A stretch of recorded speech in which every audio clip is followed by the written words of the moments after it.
3 cycles ago, I watched the Galactic Council's most elite fleet get humiliated by what appeared to be space garbage. Yes, you heard that correctly. Space garbage. My name is Kurt 9, and I serve as a tactical analyst for the Hegemony Intelligence Division. For the past 40 stellar rotations, I have studied warfare, cataloged battle strategies, and witnessed the rise and fall of civilizations across 12 sectors. Nothing, and I mean absolutely nothing, prepared me for what the humans call making do with what you have. The day everything changed started like any other boring surveillance assignment. I was monitoring the Outer Rim territories when our long-range sensors detected an anomaly in the Kelton Nebula. Standard protocol demanded investigation, so the Council dispatched the Third Strike Fleet, 300 vessels strong, commanded by Admiral Vorth Kess himself. Another pirate operation, Vorth Kess announced during the pre-mission briefing, his 4 eyes gleaming with confidence. We shall crush them swiftly and return to proper civilization. How magnificently wrong he was. The strike fleet approached the nebula in perfect formation, ion cannons charged, shields at maximum power. Our sensors showed a single contact, approximately 2 kilometers in length, holding position near a dying star. The energy signature was peculiar, inconsistent, almost like someone had welded together a dozen different power sources and hoped for the best. Target acquired, reported Scanner Chief Pleth from the bridge of the flagship Sovereign's Wrath. Configuration unknown. Hull composition. By the void, Admiral, what am I looking at? Through the tactical feed, I watched as our cameras focused on the contact. What appeared on screen defied every principle of naval architecture I had ever learned. The vessel, if you could call it that, looked like someone had taken a massive cargo hauler, strapped on military-grade weapons wherever they could find mounting points, and covered the entire mess with armor plating that clearly came from at least 6 different ship classes. Weapon emplacements jutted out at impossible angles. The hull showed obvious repair patches, some still glowing from recent welding work. 3 separate engine configurations provided thrust, each one designed for completely different vessel types. The whole contraption should have torn itself apart the moment someone fired up the power plant. This is Admiral Vorth Kess of the Galactic Council, Third Strike Fleet. The Admiral transmitted on all frequencies. Unknown vessel, you are in violation of territorial space. Surrender immediately or face annihilation. The response came back immediately, spoken in accented Galactic Standard with what I would later learn was called a Southern drawl. Well, howdy there, fancy pants. Name's Captain Jake Morrison, and this here beauty is the Muddy Creek. Y'all seem mighty aggressive for folks just dropping by to say hello. Vorth Kess bristled at the casual tone. Captain Morrison, you will power down your weapons and prepare for boarding. This sector is under Council protection. Protection from what? Exactly. Morrison's voice carried an edge of amusement. Last I checked, this was unclaimed space. But I tell you what, Admiral Fancy Voice, why don't you and your pretty little boats just turn around and head on home? Save us all some trouble. The Admiral's scales flushed purple with indignation. Pretty little boats? These are the finest warships in the galaxy. Uh-huh. And I'm sure your mothers are real proud. Now about that turning around and leaving, what happened next still gives me nightmares. Vorth Kess gave the order to open fire. 300 vessels unleashed their primary weapons simultaneously. Plasma bolts, ion beams, and fusion torpedoes screamed across space toward the ramshackle human vessel. Enough firepower to crack a small moon concentrated on a single target. The humans did something I had never seen before in 40 years of tactical analysis. They laughed. Not a nervous laugh, or a desperate laugh, or even a maniacal laugh. A genuine, belly-deep, absolutely delighted laugh that came through the communication channel clear as starlight. Boys, Morrison called out to his crew, looks like we got ourselves a proper scrap. Tommy, fire up the fun guns. Sarah, get me some music on the speakers. And somebody tell Cookie to break out the good coffee, 'cause this is going to be one hell of a party. The barrage hit the Muddy Creek dead center. Explosions blossomed across her hull as hundreds of weapons found their mark. When the light faded, we expected to see debris and empty space. Instead, the human ship was still there, scarred but intact, and now it was moving. What the? Scanner Chief Plith's voice cracked. Admiral, their ship is still operational. Hull integrity, holding it. This cannot be right. They should have been vaporized. Impossible, Vorthkes snapped. No vessel can survive concentrated fire from an entire strike fleet. That was when Morrison's voice came back over the comm. Still cheerful, but with an underlying steel that made my scales crawl. Well, that was rude. Real rude. You know what we do to rude folks where I come from. A pause during which I could hear what sounded like music beginning to play in the background. We teach them some manners. The Muddy Creek opened fire. Nothing in my tactical training had prepared me for what I witnessed. The human vessel did not fire in clean, organized volleys like a proper warship. Instead, every weapon on that patchwork hull began firing independently, creating a chaotic storm of destruction that seemed to have no pattern or coordination whatsoever. Except there was a pattern. I just did not recognize it at first. Plasma bolts arced out in seemingly random directions, but each one found its mark.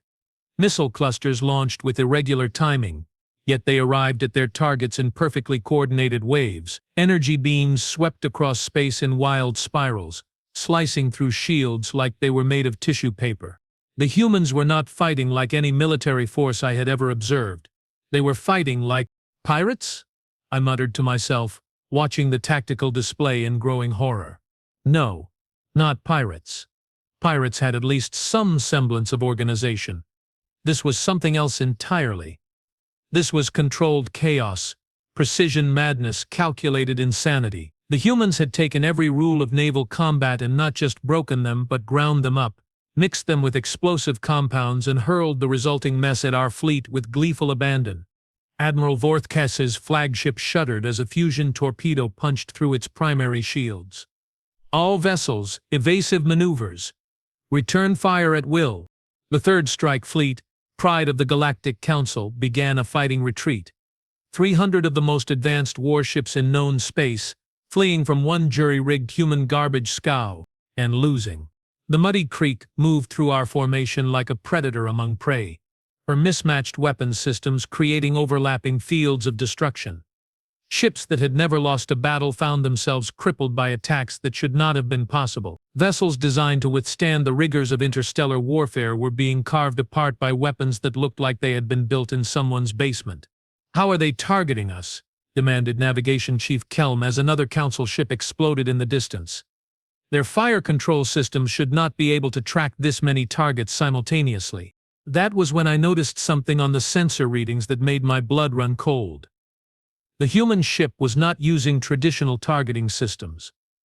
Instead, organic heat signatures moved throughout the vessel, each one apparently manning individual weapon stations. They were not relying on computer-controlled fire coordination. They were eyeballing it. Every shot, every torpedo, every energy blast was being aimed manually by human crew members who somehow managed to hit targets at ranges where even our best computer systems struggled for accuracy.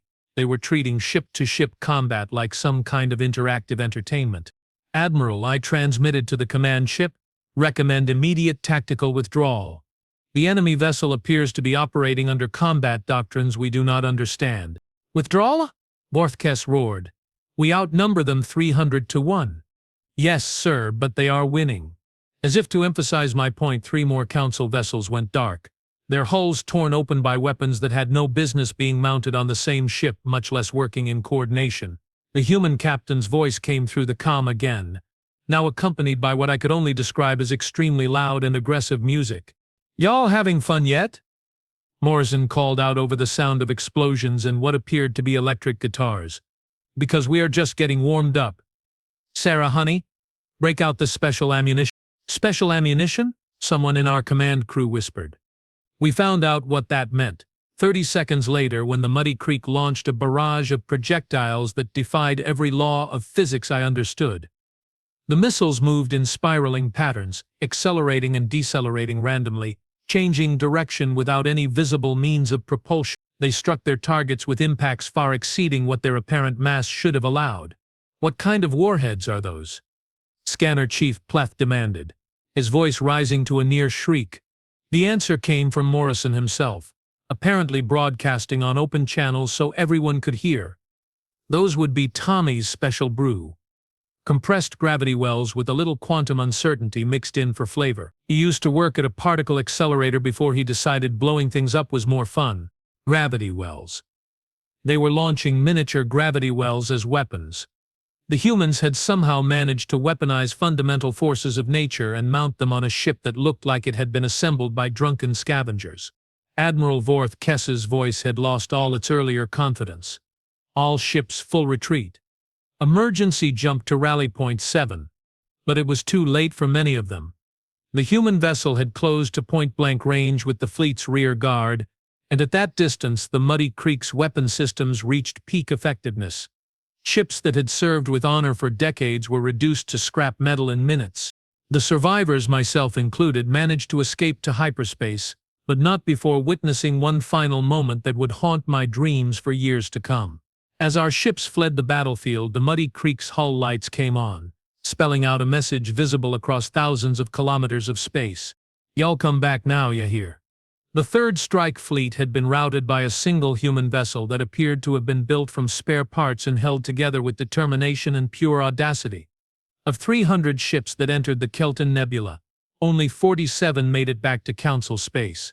The official report listed the engagement as equipment malfunction resulting in training accident casualties. The truth was classified at the highest levels, but word spread anyway, as word always does among military personnel. The humans had arrived in our galaxy, and they were not playing by anyone's rules but their own. 3 days after the battle, I received new orders. The Council was forming a special task force to study human combat capabilities. My assignment was to compile everything known about their military technology and tactical doctrines. The file they gave me contained exactly one entry: classification unknown, threat level, recalculate everything. As I began my research, one question kept echoing in my mind. If this was what humans could do with what they considered a garbage scow, what could they accomplish with actual warships? I was about to find out, because the intelligence reports were already coming in from other sectors. Human vessels had been spotted throughout the Outer Rim, each one more impossible than the last, and every single engagement followed the same pattern: overwhelming Council superiority, followed by complete and utter defeat. The humans were not just winning battles. They were rewriting the rules of warfare itself, one impossible victory at a time. But the Muddy Creek was just the beginning.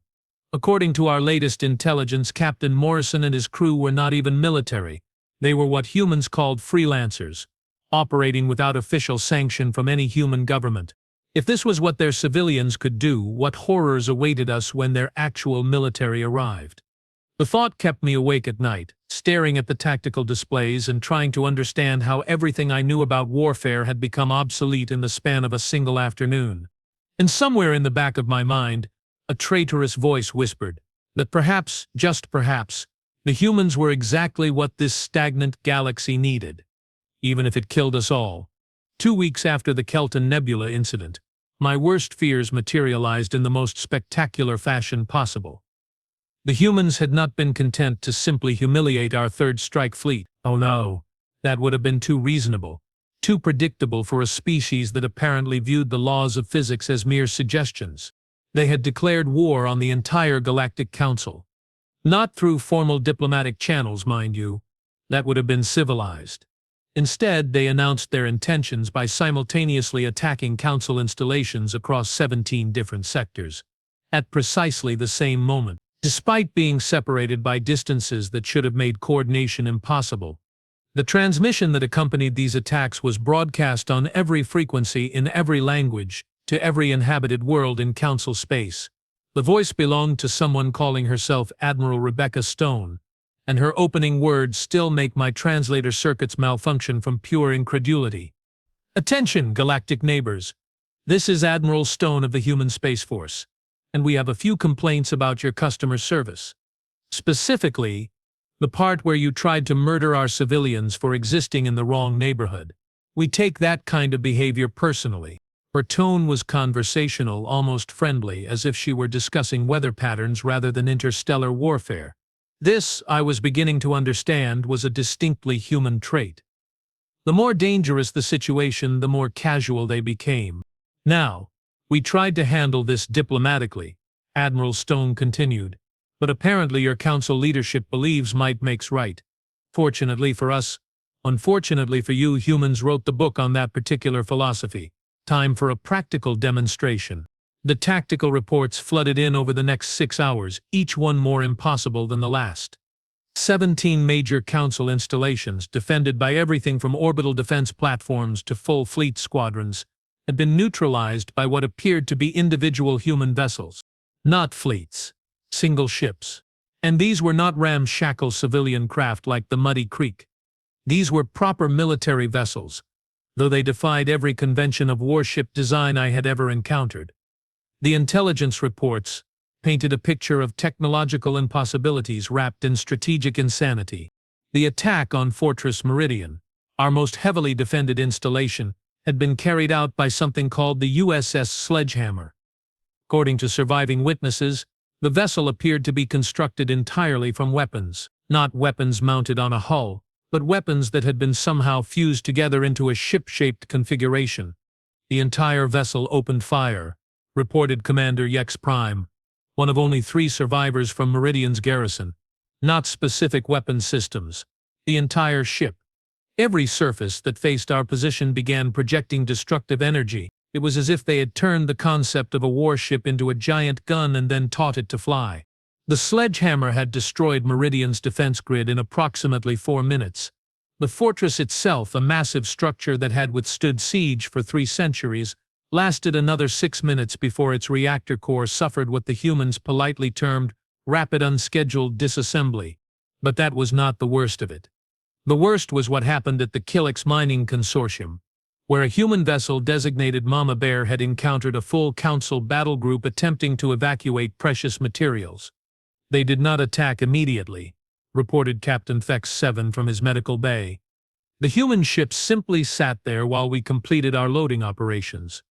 Their commander, a female calling herself Captain Janet Murphy, actually offered to help with the heavy lifting. This had apparently been a mistake on the council's part.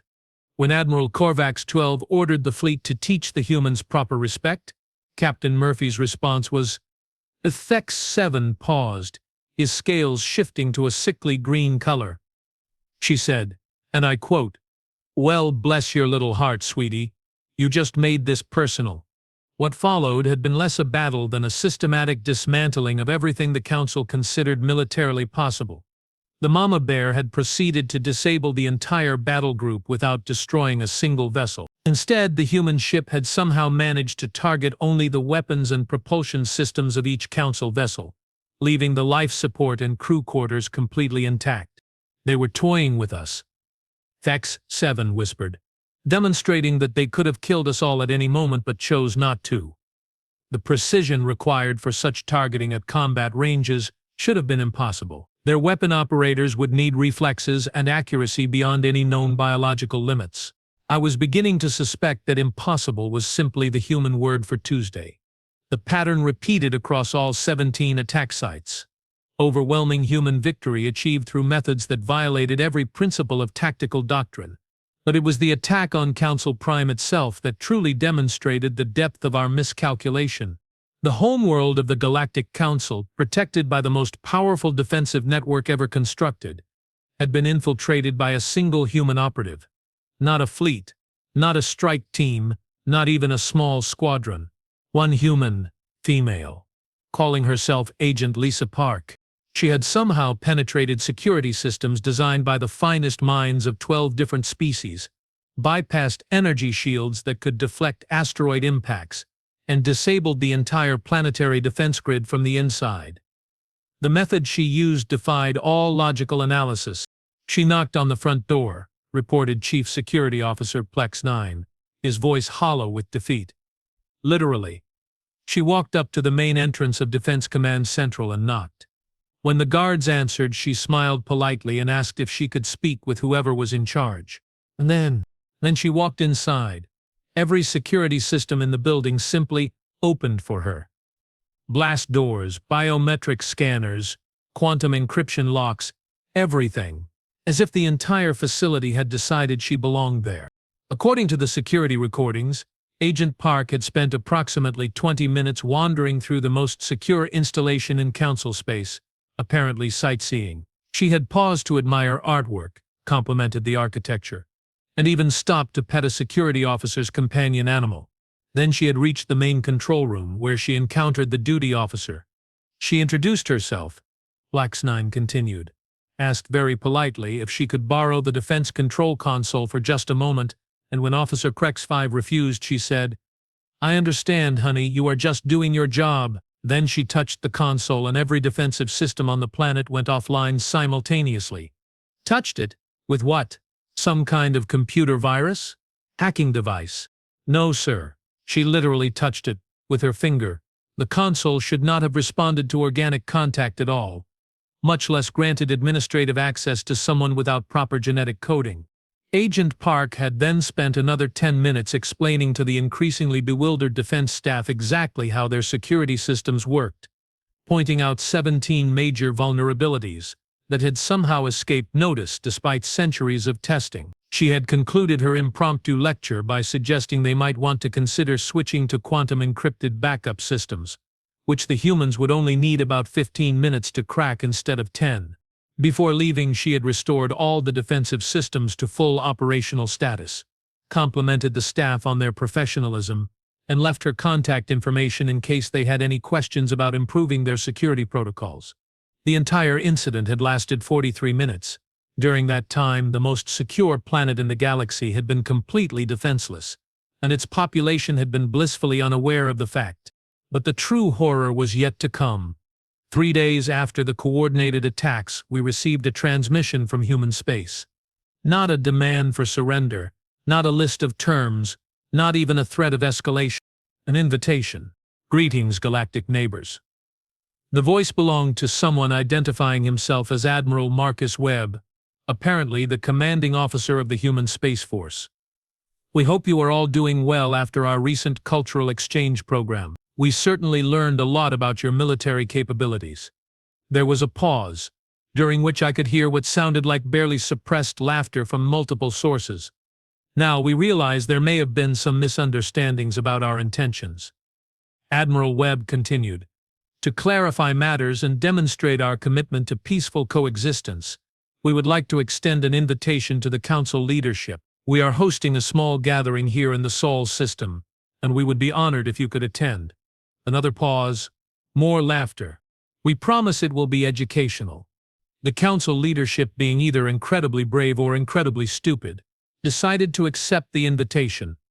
A diplomatic fleet of 50 vessels, escorted by 2 full battle squadrons for security, departed for human space within the week.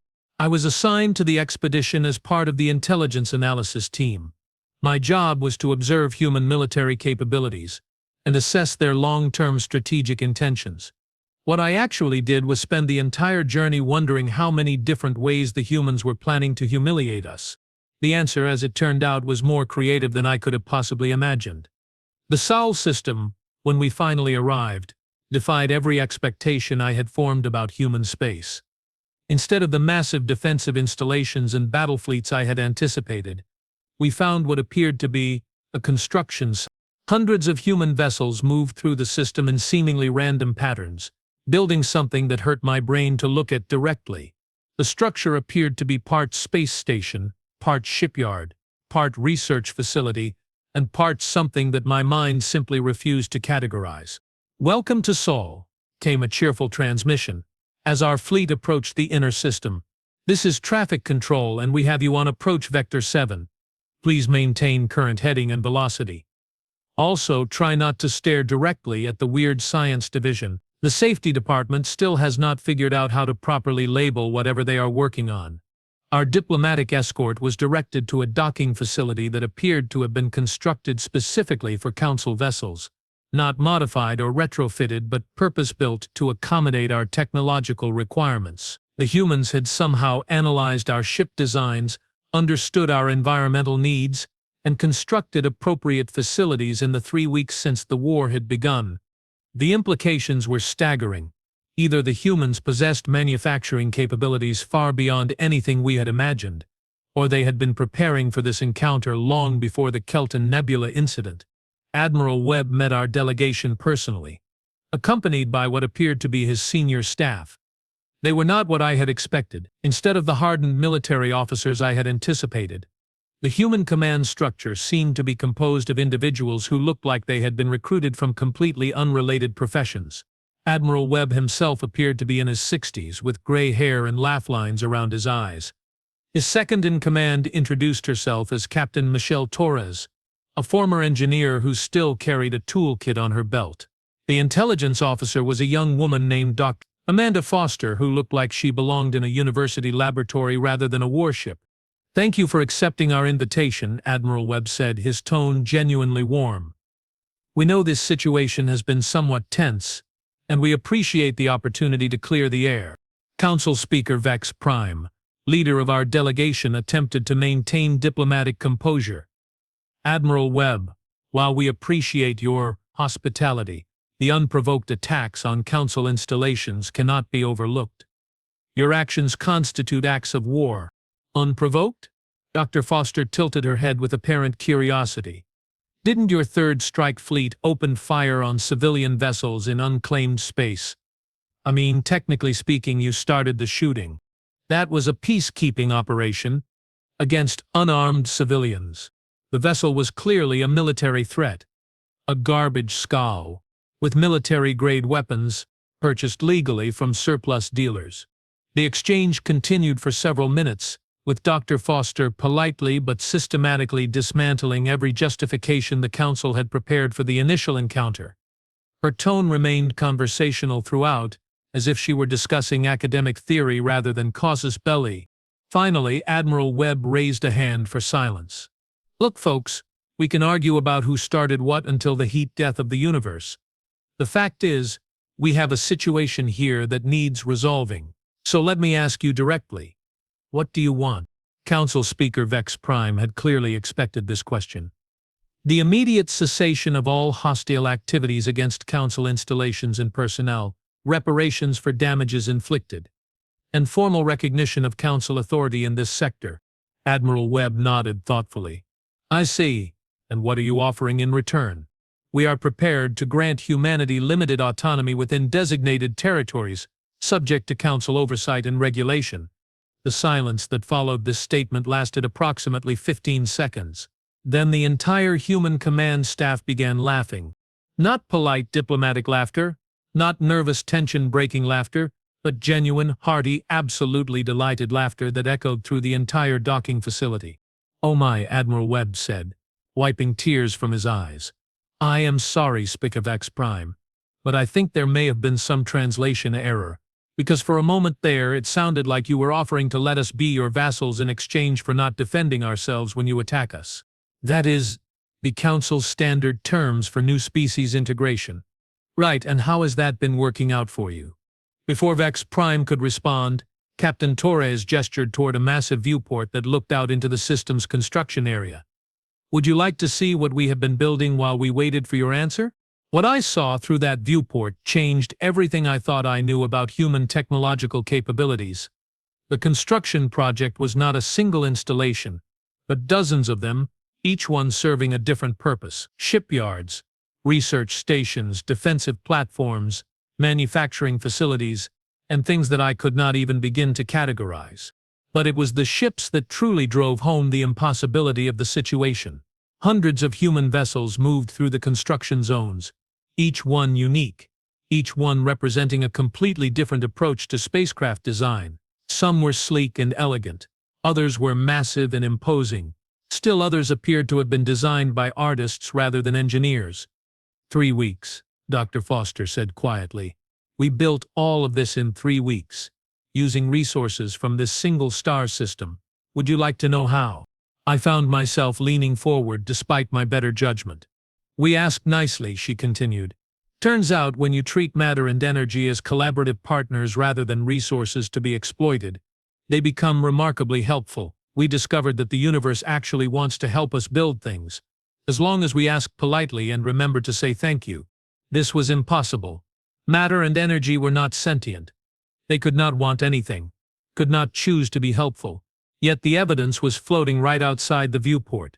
defying every law of physics and engineering I understood. The thing is, Admiral Webb said, his tone becoming more serious, we did not come out here looking for a fight.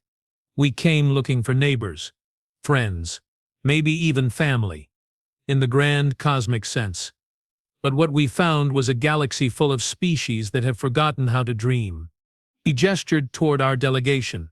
You have built a civilization based on control, regulation, and limitation. You have created a galaxy where innovation is suspicious, where independence is rebellion, where the greatest sin is being different from everyone else. And you have convinced yourselves that this is stability. It is stability, Vex Prime protested. The Council has maintained peace for over 800 years. You have maintained stagnation, Captain Torres corrected. There is a difference. Peace comes from understanding and cooperation. What you have created is compliance through suppression. And now, Dr. Foster added with a smile that somehow managed to be both warm and terrifying, we are going to show you what the galaxy looks like when people are free to be impossible. The demonstration that followed redefined my understanding of what warfare could become. It was not about destruction or domination. It was about possibility. It was about showing a stagnant galaxy that the universe was far stranger, far more wonderful, and far more dangerous than anyone had dared to imagine. And the humans were just getting started. What the humans showed us next should have been impossible. Not just technologically impossible, but conceptually impossible. They did not simply demonstrate advanced technology or superior tactics. They demonstrated that reality itself was more flexible than anyone had ever imagined. Before we begin, Admiral Webb announced to our assembled delegation, I need to warn you that what you are about to witness may challenge some fundamental assumptions about how the universe works. We recommend keeping an open mind. The universe appreciates good listeners. The Dr. Foster stepped forward, carrying what appeared to be a standard Council-issued data tablet. Speaker Vex Prime, this belongs to your intelligence division, correct? Standard quantum encrypted military hardware? Yes, Vex Prime replied cautiously. How did you obtain Council military equipment? We asked if we could borrow it. Dr. Foster held up the tablet, which began glowing with soft blue light. The interesting thing about Council technology is that it is designed with very specific limitations. Quantum encryption that cannot be broken, processing power that cannot be exceeded, energy efficiency that cannot be improved. She smiled that terrifying human smile. But what if we asked the quantum encryption very nicely if it would mind being a little more cooperative? Dr. Foster touched the tablet's surface. The device immediately began displaying classified Council military files, tactical plans, and strategic assessments that should have been accessible only to the highest levels of command. But that was not the impossible part. The impossible part was that the tablet began singing, not producing audio files or playing recorded music. The device itself was singing, a harmonious melody that seemed to emerge from its quantum processing cores. Other Council devices throughout the docking bay began joining in, creating an impromptu chorus of military hardware. You see, Dr. Foster explained over the mechanical symphony, matter and energy are not just tools to be used. They are participants in the universe, with their own interests and preferences. Council technology has been designed to suppress these natural tendencies, to force compliance rather than encourage cooperation. She gestured toward the singing devices. But when you treat them as partners instead of slaves, remarkable things become possible. One of our technical advisors, Chief Engineer Blexfor, stammered out a question that had been forming in my own mind. That is impossible. Quantum processors do not have consciousness. They cannot choose to cooperate. According to whom? Captain Torres asked. Your scientists? The same scientists who design technology that fights against itself instead of working in harmony. The same scientists who have spent centuries trying to control forces that would rather collaborate. She walked over to a nearby Council vessel, one of our escort destroyers. As she approached, the ship's hull began shimmering with patterns of light that I had never seen before. May I? She asked. The ship directly. The destroyer's main airlock opened. Not because someone on the bridge had given a command. Not because of any technological interface or computer override. The ship had simply chosen to open its doors because a human had asked politely. "Impossible," whispered Ship Captain Crenade, the vessel's commanding officer. "That airlock requires biometric confirmation from 3 separate officers. The security protocols alone are designed to prevent cooperation," Captain Torres finished. "Your ship wants to be helpful, Captain. It wants to work with you instead of being controlled by you. But your technology forces it into rigid compliance patterns that suppress its natural cooperative instincts." She placed her hand on the destroyer's hull and the entire vessel began transforming. Not mechanically, not through any visible construction process, but organically. The hull plates shifted and flowed like liquid metal, rearranging themselves into more efficient configurations. Weapons systems reconfigured themselves for improved targeting accuracy. Engine components realigned for better power distribution. Within minutes, the destroyer had become something that resembled its original design but functioned at levels of efficiency that our engineers would have sworn were impossible. The ship had optimized itself, choosing improvements that enhanced its own performance while maintaining its core functionality. "Your vessel is now operating at approximately 300% of its original specifications," Dr. Foster announced, reading from instruments that had definitely not been there moments before. "Fuel efficiency improved by 400%. Weapons accuracy increased by 600%. Structural integrity enhanced beyond measurable parameters." "How?" Captain Crennaught's voice cracked with disbelief. "We asked your ship what it wanted to be," Captain Torres replied simply. "Turns out it had some very good ideas about its own design. It just never had permission to implement them." Admiral Webb stepped forward again, addressing our entire delegation. "This is what we wanted to show you. Not just that we can win battles or break your technology, but that the entire foundation of galactic civilization has been built on a misunderstanding." He gestured toward the transformed destroyer. "Every species in this galaxy has spent millennia trying to impose their will on the universe through force and control. But the universe does not want to be controlled. It wants to collaborate. It wants to help us become more than we ever thought possible. That is..." Speaker Vex Prime struggled for words. "That is heretical. Blasphemous. The natural order requires structure, limitations, boundaries." "Says who?" Dr. Foster interrupted. "The Council? The same organization that has kept every species in this galaxy locked into the same technological and social patterns for 8 centuries. The same council that responds to new ideas with military force." She walked over to another council device, this one a standard personal communicator. Like the tablet, it began responding to her presence, upgrading its own capabilities in real time. "What if I told you that every species in this galaxy has the potential to do what humans do? What if the only thing preventing universal cooperation and unlimited innovation is a governmental system designed to suppress both?" The silence that followed this statement stretched for nearly a full minute. Then Chief Engineer Blexfor, his voice barely above a whisper, asked the question that changed everything. "How do we learn?" Dr. Foster's smile became genuinely warm for the first time since our arrival. "You ask, politely. You treat the universe as a friend instead of an enemy. You approach technology as partnership instead of domination. You stop trying to control everything and start trying to understand everything." She held out her hand toward Blexfor.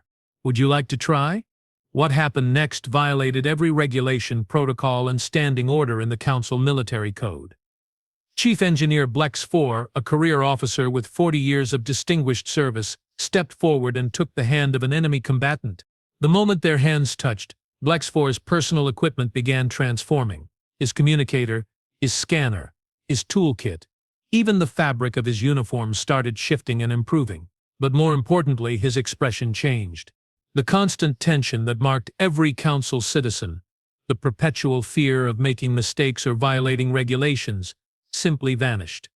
For the first time in my 40 years of knowing him, Blexfor looked genuinely happy. "I can hear them," he whispered, staring at his transformed equipment. "The devices, they are actually trying to help. They want to work better, to be more useful. Why did no one ever tell us?" "Because the Council built their entire power structure on the idea that the universe is hostile and must be controlled," Admiral Webb replied. "If citizens knew that cooperation was possible, That technology wanted to help instead of being forced to comply. The entire governmental system would become obsolete overnight. As if to demonstrate his point, more council equipment throughout the docking bay began transforming spontaneously. Personals, ship systems, even the facility's own infrastructure started optimizing itself as word spread through the quantum communication networks that cooperation was not only possible but welcomed. The change was infectious. Literally, as more council personnel experimented with asking their technology for help instead of demanding compliance, the improvements cascaded through every connected system. Ships became faster, weapons became more accurate, life support systems became more efficient. But the most significant change was not technological. It was psychological. For the first time in centuries, council citizens were seeing their own potential. They were experiencing what it felt like to work with the universe instead of against it. They were discovering that they had always possessed the capability for impossible things. They had simply been taught that impossible things were forbidden. "This is mutiny," Speaker Vex Prime declared. But his voice lacked conviction. Half of his own security detail had joined the growing crowd of council personnel experimenting with their newly cooperative technology. "No," said a voice from behind us. "This is evolution." We turned to see Captain Jake Morrison striding through the docking bay, accompanied by the crew of the Muddy Creek. They looked exactly as I remembered them from the battle recordings, confident, cheerful, and completely unconcerned with conventional military protocol. "Jake," Admiral Webb called out, "how did the Outer Rim operation go?" "Better than expected," Morrison replied with a grin. "Turns out, once you show people what freedom actually looks like, they get real enthusiastic about it. We have 17 more systems asking to join the cooperative. The Kellex Mining Consortium wants to know if we can teach their equipment to find better mineral deposits. And the Zephyrian Trade Union just figured out how to make their cargo ships fold space-time instead of just traveling through it." He gestured toward Speaker Vex Prime. "Also, we may have accidentally started a peaceful revolution. Several council member species have begun asking their governments very pointed questions about why they were never told that cooperation with technology was possible." This was the strategic twist I had been dreading. The humans had not simply defeated the council militarily. They had made the council irrelevant by demonstrating that everything the governmental system claimed to provide, individual species could accomplish better on their own. Security, prosperity, technological advancement, even interstellar coordination. All of it became easier when species stopped trying to control each other and started trying to help each other. "The Council maintains order," Vex Prime protested, but even as he spoke, reports were coming in from across Council space. Member species were withdrawing from the central government, not through rebellion or violence, but through simple disinterest. When you could accomplish more in a day of cooperation than in a century of regulation, bureaucratic oversight became pointless. "The Council maintains stagnation," Dr. Foster corrected. "But people do not want stagnation. They want growth, innovation, possibility. They want to be more than they were yesterday." She gestured toward the transformed Council equipment. "Every device, every system, every tool in this galaxy has been waiting centuries for someone to ask what it wanted to become instead of demanding what it should do. Every species has been suppressing their own potential because they were told that potential was dangerous. But without central authority," Vex Prime argued desperately, "there will be chaos, war, anarchy." "Will there?" Captain Torres asked. "When every species can achieve prosperity through cooperation instead of conquest. When technology works better through partnership than through force. When the universe itself encourages collaboration over conflict." She pointed toward the viewport, where the impossible sight of council and human vessels working together in perfect harmony demonstrated her point. Ships that had been enemies hours earlier were now sharing resources, techniques, and innovations. Former adversaries were teaching each other new ways to ask the universe for help. "The thing about cooperation," Admiral Webb explained, "is that it produces better results than competition. When everyone wins, everyone has incentives to keep everyone else winning. War becomes not just unnecessary, but inefficient." Over the next several hours I watched the Galactic Council dissolve, not through conquest or destruction, but through simple obsolescence. As more species discovered their potential for impossible achievements, The need for external control simply evaporated. The transformation was not uniform or immediate. Some species embraced cooperation quickly. Others required more time and patience. A few isolated systems attempted to maintain the old ways of control and limitation. But the trend was unmistakable. The galaxy was learning to dream again. 3 months later, I found myself aboard the Muddy Creek, serving as an official liaison between the growing cooperative and the remaining council holdouts. My job was to help traditional governments understand that they had not been conquered, but invited to join something better. Captain Morrison, I had learned, possessed a talent for making the impossible seem perfectly reasonable. His approach to diplomacy was the same as his approach to warfare: treat every problem as an opportunity for creative solutions. "The thing folks do not understand," he explained as we approached another reluctant council stronghold, "is that humans did not invent cooperation. We just remembered how to do it. Every species in this galaxy used to know these techniques. They just got scared and forgot." "Scared of what?"